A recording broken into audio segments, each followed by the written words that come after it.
Magandang umaga po sa ating lahat, JTG family. Bago po tayo magsimula, konting paalala sa ating announcement.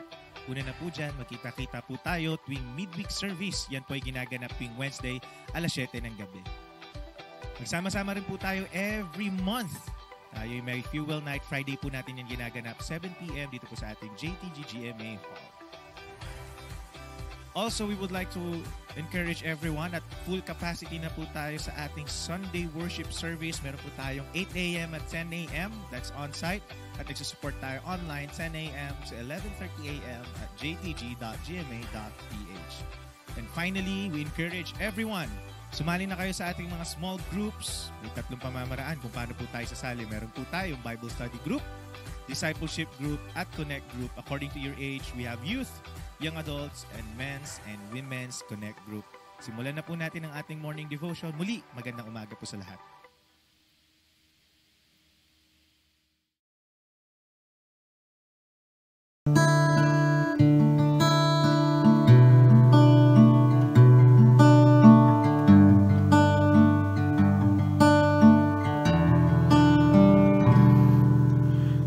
Mahal kita, o aking Panginoon. Ikaw ang higit na kailangan ko.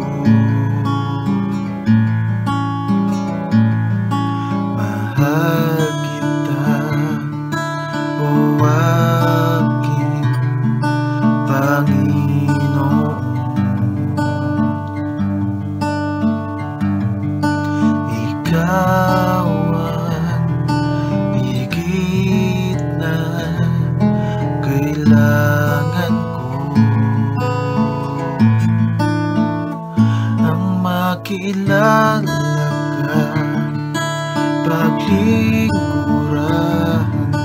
hanggan ng puso ko. Salamat po, O Diyos, ako'y inibig mo.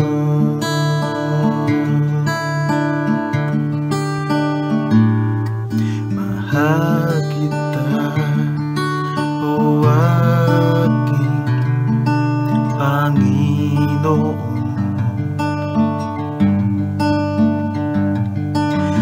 Ikaw ang higit na kailangan ko. Mahal kita, o aking Panginoon.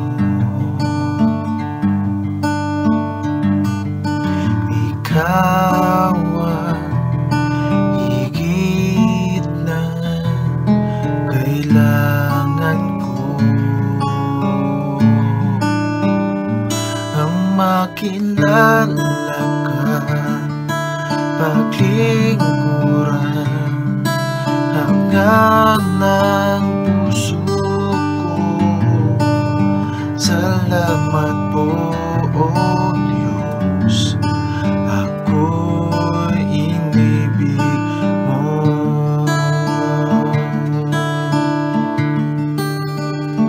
Ang makilala ka, paglingkuran hanggan ng puso ko. Salamat po, O Diyos, ako'y inibig mo.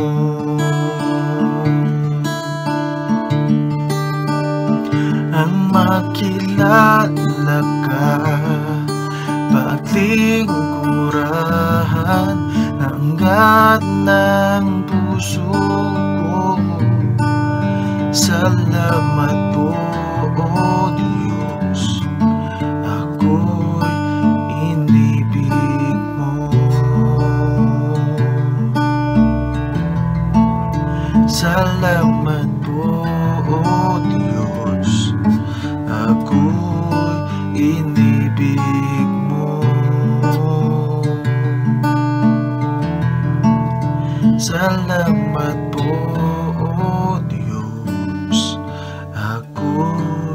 inibig mo.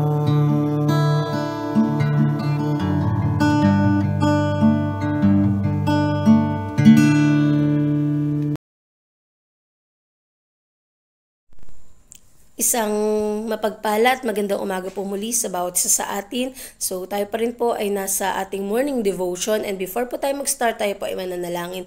Hallelujah, praise the Lord. Hallelujah, Jesus, we give you praise, Lord. Patuloy ka nga po namin pinupurit, sinasamba, O Diyos, sa umaga na ito. Isang magandang umaga po sa iyo, Panginoon. Salamat, Lord God, dahil muli kami ay niloob mo sa umaga na ito makapag-aral ng iyong salita. Samahan niyo po kami, Lord God, mangusap ka po sa aming mga puso this morning, and Lord, hiyaan mo na ang aming mga buhay maging pagpapala sa iyo habang kami ay nakikinig. Lord God, may mga bagay kaming ma-realize, Father God, and Lord, hindi lamang ito basta maitatak sa aming mga kaisipan, kundi Lord God, sa aming mga puso, sa aming buong pagkatao, Panginoon, upang magamit namin for your glory, upang magamit namin sa pang-araw-araw, Panginoon, na aming pamumuhay. Salamat, Ama, patuloy pinagkakatiwala nga po namin sa iyo, O Diyos, ang kabuuan, Lord God, ng umaga na ito, Lord God, sa aming pag-aaral ng iyong salita. Salamat, O Diyos, lahat ng salita mo, Panginoon, na lalabas sa aking mga labi, hindi lamang ito, Lord God, basta manggaling sa akin, bagkus magmula sa puso mo, Panginoon. Salamat, O Diyos. Patuloy ka po namin pinupuri, sinasamba, tinakadakila sa pangalan ni Jesus. Amen and amen. Praise God po. So, ayan. I know po, every one of us here is dumadaan po tayo sa punto na kailangan natin magdesisyon. Amen po ba? So, may mga bagay tayo na dapat kailangan ng desisyon natin, dapat pagpilian. Amen. Dapat nating mamili. Amen. May mga bagay tayo na dapat i-consider. Amen po ba? And the topic po natin this morning is right decision. So, Proverbs chapter 3, verse 5 to 7, sabi po sa verse 5, Trust in the Lord with all your heart and lean not on your own understanding. In all your ways, submit to Him, and He will make your path straight. Do not be wise in your own eyes. Fear the Lord and shun evil. So, our life is full of choices. Amen po ba? So, araw-araw ng ating mga buhay ay na dumadaan tayo sa punto na kailangan nating mamili. May mga bagay tayong kailangan nating pagdesisyonan. Amen? Even sa mga simpleng bagay like kung ano yung flavor ng kape na iinumin natin sa umaga. Amen? Kung anong aalmusalin natin, ano yung gagawin natin, or papasok ba tayo, or absent, amen, kung tayo ba ay, kung anong klaseng damit yung susutin natin that day, amen po ba? So, meron tayong iba't ibang mga bagay na dapat pagdesisyonan sa araw-araw nating buhay. Amen po ba? Even small things need a decision. Amen. So, even yung, kunyari, paglabas natin ng bahay natin, kunyari, sa gabi, magkakape tayo, saan tayo magkakape, anong flavor yung orderin natin, kung saan tayo kakain, amen po ba? So, may mga ganong bagay, or mga ganong kasimpleng bagay, na hindi naman, na kailangan natin pagdesisyonan. Pero, hindi naman siya ganon ka big deal. Kaya, ang sagot niya is right away. Amen? Kapag tinanong sa ito kung ano ba ang gusto mo dito, parang yan, agad, sasagutin mo siya. Kasi, hindi naman siya ganon ka big deal. Amen po ba? Pero paano kaya pag dumadating na tayo doon sa mga pagdidesisyon na kailangan pag-iisipan mo na matindi? Amen? Yung mga, paano pag nandun na sa big deal na? Amen po ba? So, ano-ano ba yung naging basihan natin sa pagpili o sa pagpili ng tamang desisyon? Or kung paano natin malalaman na kung ang decision ba natin is tama. Amen? Minsan kasi, pag tayo namimili, bumabase tayo sa, yung feeling natin. Feeling natin, okay yan. Feeling natin, tama yan. Feel ko, masarap dyan sa kapihan na yan. Feel ko, masarap tong flavor na to eh. 'Di ba? Parang minsan, may mga ganun tayo. Parang minsan, okay tong tao na to. So, ano lang siya, simple lang. Pero, kaya yung niya, yung parang kung paano ka mamimili is hindi naman ganoon din kabigat kung paano ka mamimili, 'di ba? Minsan parang yun lang, parang feeling mo dahil dun sa feeling mo, okay na yun. Amen. Pero meron tayong mga yung dadaan talaga tayo sa mga pagdidesisyon na mabibigat at kinakailangan na pag-isipan nating mabuti. Amen. Like halimbawa, yan sa pag-aasawa, di po ba, sa pakikipagrelasyon, or even sa pagtatayo ng negosyo, di ba, pagtatayo ng mga business, ano siya eh, hindi lang siya alam mo yun, hindi siya yung ngayon or bukas sasagutin mo na or kung ano na yung napili mo. Kundi, ano siya, it takes time talaga. Di po ba? Hindi lang siya isang araw, 2 araw, no. Hindi lang siya isang linggo, isang buwan. Matagal siyang pag-iisipan para masagot mo siya sa sarili mo. Amen? And ito yung dapat nating matutunan, na sa pagdidesisyon natin, hindi tayo basta-basta. Lalo na sa mga big deal. Amen? Hindi tayo yung basta yes ka lang ng yes, o no ka lang ng no. Hindi. Bakit? Kasi meron siya mga matitinding resulta. Amen? Yung sa mga result ng ano natin, like yun nga, sa example natin kanina, yung kapihan, kung anong flavor yung orderin mo. Ang result lang nun is reviews, mga bad reviews. Ay, hindi pala masarap yung pagkain dyan. Ay, hindi pala okay yung flavor ng kape dyan. Ay, ang sarap naman, ang ganda ng ambience. 'Di ba? Yun lang yung mga reviews doon. Pero, yun lang yung result nun. Pero, kapag mga big deal na, dito na papasok yung magsisisi ka ba? Amen? Doon na papasok yung seryosong resulta. Bakit? Kasi big deal na siya eh. Amen? Katulad nung sa pagpili ng makakasama mo sa buhay. Hindi, di ba nga sabi nga ng mga matatanda na ang pag-aasawa is hindi ito yung parang tulad ng mainit na kanin na pag napaso ka, iluluwa mo siya. Di ba? Kundi, ano mo talaga, tatanggapin mo. Pinili mo yan, yung buhay na yan. Di ba? Pagtiisan mo. So, dahil nga big deal siya, ang resulta niya is pangmatagalan. Amen. Hindi mo na siya yung parang pwedeng ibalik pa kung ano yung, minsan may mga pagsisisi tayo na sana hindi na lang ito yung pinili kong buhay. Sana hindi na lang ito yung ginawa ko. Amen. So, dumarating tayo sa ganung punto. Bakit? Kasi pabigla-bigla tayo. Amen po ba? Pabigla-bigla tayo. So, meron tayong mga ways para makapili tayo ng mga tamang desisyon sa buhay. Amen po ba? So, kaya ulitin po natin yung Proverbs 3 verse 5-7. Trust in the Lord with all your heart and lean not on your own understanding. In all your ways, submit to Him and He will make your path straight. Do not be wise in your own eyes. Fear the Lord and shun evil. So, in making a right decision, there's a way. Amen. Number 1, get the fact. Amen. Get all the information you can to help you make the right choice. Amen. Iipunin mo yung mga information, kung ano ba yung information dun sa mga choices mo na yun na makakatulong sa atin. Pwedeng sabi nga dyan, magbasa ng books or mag-aral ng mabuti, pag-isipan mo talagang mabuti. Amen. Collect or get all information na makakatutulong sa iyo para pumili ng tamang desisyon. Amen. When considering the pros and cons of all your options, be sure to lay them side by side. So sa Proverbs 13 verse 16, all who are prudent act with knowledge, but fools expose their folly. So, sabi dyan, lahat ng mababait daw ay kumikilos ng may kaalaman, ngunit inilalantad ng mga mangmang ang kanilang kahangalan. So, iisa-isahin natin yung mga choices natin, ilalatag natin yan. Huwag tayong basta-basta magdesisyon. Kundi dapat dyan, ilalatag natin, iisa-isahin natin kung ano ba yung mga pros and cons. Amen? Kung ano yung mga advantage and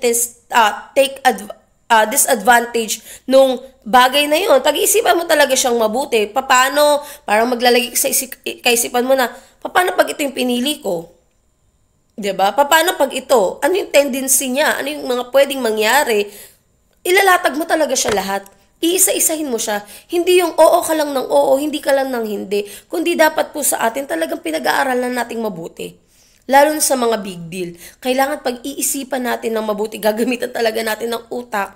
Amen po ba? Yung mga bagay-bagay nila, lalo na kapag nandoon tayo sa mga desisyon na talagang kailangang alam natin na yung resulta niya is malaki din para sa atin. Amen po ba? And then yung number 2 po natin is evaluate best and worst case scenario.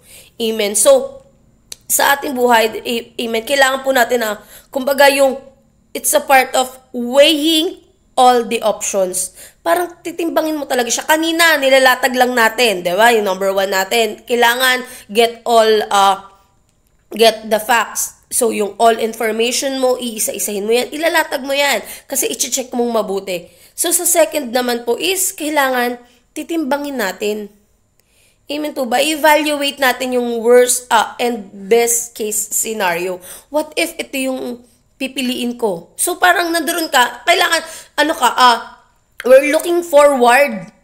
Kailangan advance na rin yung kaisipan natin na paano pag ito yung pinili ko, ito yung chances. Pag ito naman, ito yung chances. Amen po ba? Hindi yung basta-basta na lang tayo porket nakita natin na okay.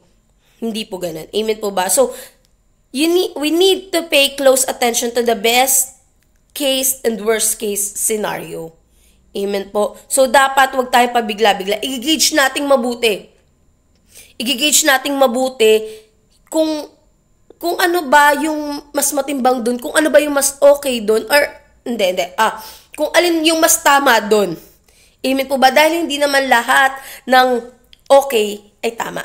Amen po ba? So, mas i-gauge natin kung ano ba yung mas tama. So, sometimes, when you discover what the worst case scenario could be, you immediately know the decision you are embarking on is not right. Amen. Malalaman agad natin. So, evaluating the risk versus reward will help you know if the decision you making is right. So, pagka ganun pa lang, nakikita mo na pala kung ano yung tama na decision na dapat mong gawin, dapat mong piliin. Amen po ba? So, evaluate best and worst case scenario. Number 3 po is count the cost. Amen. Take a calculated risk. Every risk has a cost. Amen? So, meron siya, lahat ng yun is meron siyang katumbas. You should know what the cost is ahead of time. Amen? Dapat alam natin yun. Yung katumbas ng bagay na yun. Na pag pinili natin ito yung pwedeng mangyari. Ito yung cost niya. So, hindi naman ito, ibig sabihin lang is parang yung about sa price. Hindi lang naman yun sa ganun na po. Kundi yung halaga niya talaga. Asking this 3 question will help you to come to grips with what it is. So, number 1, na question mo sa sarili mo, is it necessary? Kailangan ba talaga to? Amen? Can you reach your goal any other way? So, yan, isipin mo sa sarili mo, ito ba talaga? Kailangan ba to? Amen po ba? And yung number 3 is what will it cost? Your risk will cost you something in money, time, reputation, and so on. So, isipin mo, i-consider mo rin, ang dami mong pwedeng masayang kapag ito yung ginawa mo. Or ang dami mong pwedeng gagastos ka ng, mag-effort ka, gagastos ka ng pera, ng panahon, even yung reputation mo, at marami pang iba. Amen po ba? Identify what that cost is. Kung ito ba, gagastos ba ako ng malaki dito, or dito naman, parang hindi naman. Amen po ba? So, kailangan maging wise din talaga tayo. Amen. Is it worth it? Yan. Will the potential profit outweigh that cost? So, isipin mo, worth it ba to? Sa ganitong halaga? Worth it ba to na pagpaliban ko yung isa para ito yung piliin ko, worth it ba? 'Di ba? So, ganun talaga dapat iniisip din natin kung worth it ba yung napili natin para dun sa decision natin. Amen po ba? And yung number 4 po is, ask for advice. Amen. There are people around us, amen, na ibinigay ng Diyos, ipinadala ng Diyos para maging, natin, yung counsel. Amen. Even in small or big issues in our life and even in our ministry. Yung mga tao, mga gift of God yan sa atin para tumulong. Amen po ba? Huwag nating iisipin na kaya natin all the time. Amen. So may mga tao na pinadala ng Diyos para tumulong sa atin. Proverbs 15:22. Plans fail for lack of counsel, but with many advisors will they succeed. Amen. Ibig sabihin, yung mga taong hindi humihingi talaga ng tulong is nagfi-fail. Nagfi-fail yung kanyang mga plano. Amen po ba? Pero yung mga taong humihingi ng payo, sila yung mga nagiging successful. Amen po. Sila yung mga nagtatagumpay. Talk to someone who has taken a similar risk. It's wise to learn from experience, but it's even wiser to learn from the experience of others. Hindi naman all the time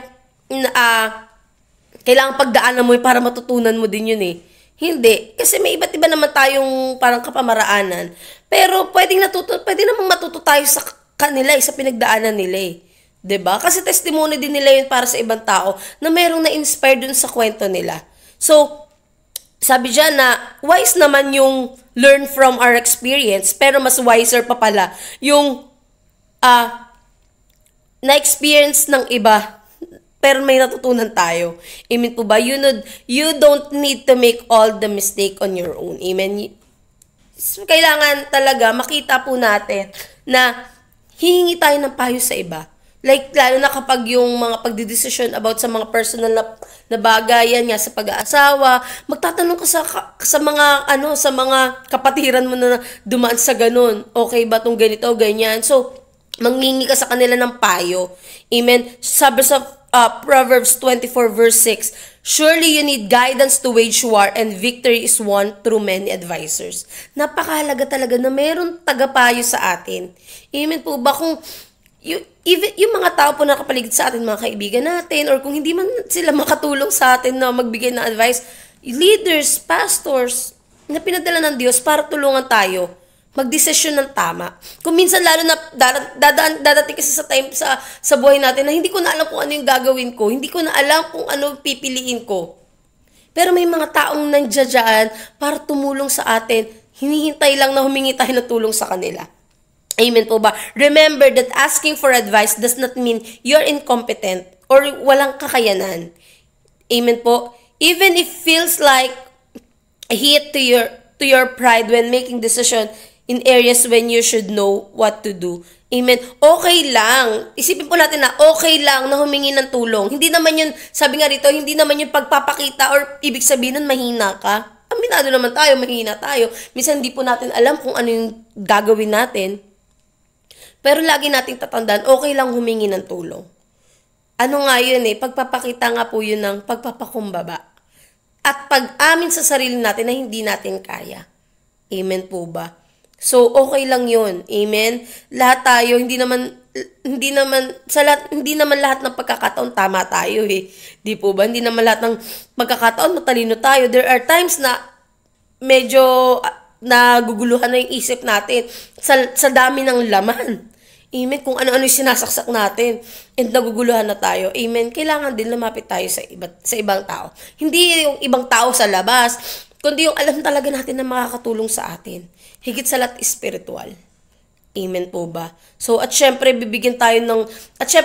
kung tayo naman ay bibigyan ng payo, hindi naman ibig sabihin lahat ng payo na hiningi natin, lahat ng yan gagawin natin. Syempre, magkakaiba yan ng payo. Depende sa experience din nila. Or depende yan dun sa alam naman nila na tama. Syempre, gigauge din natin kung ano yung makakatulong sa atin doon. Hindi tayo basta hila ng hila ng kung ano yung marinig natin na advices. Amen po ba? So, kumbaga, yan, lalatag nila lahat ng payo nila. Tayo, titimbangin natin, sasalain natin. Amen po ba? Sasalain natin kung ano yung alam natin. Hindi lang actually alam natin na tama kundi kung ano yung tama. Amen po ba? So, kailangan matuto tayo manghingi ng tulong sa iba. And yun last po natin, pray for guidance. Amen. Seek God. Alam natin sa bawat pagdedesisyon ng buhay natin, alam natin walang iba makakatulong sa atin kundi ang Diyos. Yun yung last resort natin, ang Diyos. Kung naguguluhan ka sa mga payo ng mga tao sa paligid natin, ito na yung pagkakataon, lumapit ka sa Diyos. Lumapit tayo sa Panginoon. Bakit po? Kasi alam natin na si God, hindi naman tayo idadirect sa mali. Kundi alam natin na pag si Lord yung nagpayo sa atin, ang resulta nito laging tama. Amen po ba? Kaya ngayon sa verse natin, Proverbs 3 verse 5 to 7, trust in the Lord with all your heart. So pag humingi tayo ng payo sa Panginoon, pag humingi tayo ng guidance sa Lord, trust in the Lord with all our hearts. Amen po ba? And lean not your own understanding. Dahil minsan meron tayong sariling pagkaunawa sa bagay-bagay. Pero hingiin natin kung ano ba yung tama sa Panginoon. Amen po ba? In all your ways, submit to Him and He will make your path straight. Dahil alam natin, idadirect ni Lord Ida-direct tayo ni Lord sa tamang daan. Amen po ba? Do not be wise in your own eyes. Fear the Lord and shun evil. So, hindi, sabi nga natin kanina, hindi lahat ng okay ay tama. So, minsan tingin natin okay yun, pero hindi pala yung tama sa harapan ng Panginoon. Huwag lang tayong nakabase sa nakikita natin, sa nararamdaman natin. Kasi sabi nga, our emotion is not the instruction.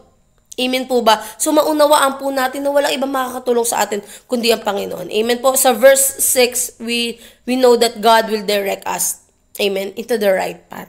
Kapag humingi tayo ng tulong sa Kanya. Kapag humingi tayo ng tulong sa Kanya. Pero pag hindi, alam natin hindi. Mali talaga magiging desisyon natin sa buhay. Amen po ba? In making decision, sabihin natin sa sarili natin, be wise. Amen po ba? Kailangan maging matalino tayo sa paggawa ng decision. Kasi unang-una sa lahat, kapag tayo ang gumagawa ng decision, wala na may iba mag-benefits niyan, tayo din. So kapag mali yung decision natin, tayo yung magsasuffer. Pero pag tama yung decision natin, tayo yung mag-e-enjoy. Tayo yung aani ng mga decision na yun. It is whether good or bad decision, wrong or right decision, tayo yung aani. So ano ba yung dapat natin gawin para magdesisyon ng tama? Una, lumapit sa Panginoon. Yun na yun. Actually, kabuuan yun na yun. Lumapit sa Panginoon, humingi ng tulong sa Panginoon. Dahil alam natin ang resulta nun is maganda. Sino yung mag-i-enjoy? Tayo din po. Amen po ba? So I hope na meron po tayo natutunan this morning, and lagi natin ilagay sa ating kaisipan ito na in every decision na ating ginagawa is meron niyang resulta sa mga susunod. Kung ano man po yung sitwasyon natin ngayon, ito lang po ay bunga ng decision natin before. Kung tayo ay nagsasuffer ngayon, maybe that is our decision before. Pero kung tayo nag-enjoy ngayon, maybe yan din ay decision natin noon. Amen po ba? So may resulta talaga. So kung tayo man ngayon ay dumaraan sa pagdidesisyon na matindi, even in yourself, amen, sa sarili natin, sa family natin, sa trabaho, or sa ministry natin, pag kailangan mo magdesisyon, lapitan natin ang Diyos dahil siya yung maglilid sa atin, magaguide sa atin. Amen? Para magawa natin kung anong, makapili tayo ng tamang desisyon. Makapag-desisyon tayo ng tama at yung resulta nito ay maging tama rin sa ating mga buhay. Amen po ba? Tayo po ay mananalangin. Lord God, we're thanking you so much once again for your word, for reminding us, Lord God, this morning na kami, Panginoon, ay matuto, Lord God, na magdesisyon ng tama, ng ayon sa iyong nais, ayon sa iyong kalooban, Panginoon. Hayaan mo always guide us, Lord God, to decide, Lord God, what is right, Panginoon. Dahil alam naman namin, kami rin naman yung magbe-benefit nito someday. We hope na lagi yung mga desisyon namin makapagbigay ng glory sa iyo, Father God, sa aming mga buhay. Salamat po pagpalay mong buhay na bawat sana naglaan ng oras at panahon. Ingatan mo po palagi, Lord God, at hayaan mo salita na ito. Every time na kami idadaan sa mga pagdidesisyon, Lord God, ng mga mabibigat, lagi ikaw yung lagi kami manghingi ng guidance sa iyo, Panginoon. Salamat dahil alam naman po namin na hindi mo kami ipapahamak, Lord God, bagkos tutulungan mo po kami, Lord God, na piliin kung ano yung tama at kung ano pa rin yung kalooban mo. Salamat o Diyos, patuloy ka po namin pinupuri. Salamat sa buhay ng bawat sana naglaan ng oras at panahon sa umagang ito, at salamat sa mga salita mo namin na pakinggan this morning. We praise you, Lord. We honor you. We thank you, Jesus. In Jesus' name we pray. Amen and amen. Palakpak po natin ang Diyos. God bless.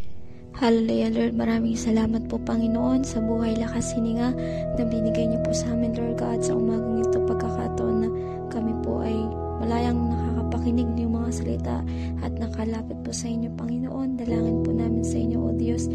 Dalangin po namin ang lahat ng ang iyong lingkod, Panginoon, na ginagamit, Panginoon. Patuloy mo pagpalain ng kanyang buhay, Panginoon.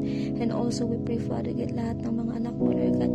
Hayaan mo, Panginoon, Lord God, i-awaken niyo po ang bawat mga spiritual mind and heart namin, Panginoon, sa mga bagay na spiritual. And also, we pray, Father God, ang buhay namin ay magamit po para sa iyong kaluwalhatian, Panginoon. Also, we pray, Father God, ang lahat ng gagawin namin sa buong maghapon na ito, Lord God, ay aming pinapasakap sa inyo, Lord God, at maparangalan ka, Panginoon, sa lahat po ng aming iisipin, gagawin, Panginoon. Salamat po, Lord God, sa mga anak mo magtatrabaho, Lord God, paglilingkod sa inyo, pagpalain niyo po, Diyos. Purihin ka, magdakilain sa pangalan ni Jesus. Amen.